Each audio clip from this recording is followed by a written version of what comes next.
আমি মানে জগতে নির্লজ্জ মানুষ খুব কম দেখছি। প্রত্যেকটা জিনিস বাজার যা করছি সে কি খায় নাই নাকি সে না খেয়েছিল না?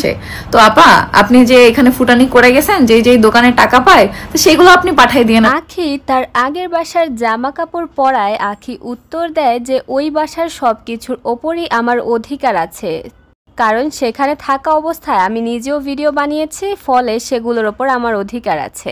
এই কথার প্রেক্ষিতে চরম ক্ষেপেছেন তিশা নিজে। তিশা জানায় আখির যদি তাদের বাসার জিনিসপত্রের প্রতি অধিকার থাকে তাহলে তো তিশাদের যে সমস্ত ঋণ রয়েছে সেগুলোর ওপরও আখির দায়িত্ব রয়েছে। এখন তো সে ইনকাম করে, তাহলে কেন সে ঋণের টাকা দিয়ে দিচ্ছে না? তাহলে পড়ছে সে, ফুটানি করছে সে, সব টাকা আমি একা কেন দিব? জামাইয়ের উপরে অধিকার নাই, সে আবার মানে জিনিসপত্রের উপর অধিকার খাটাইতে আসছে।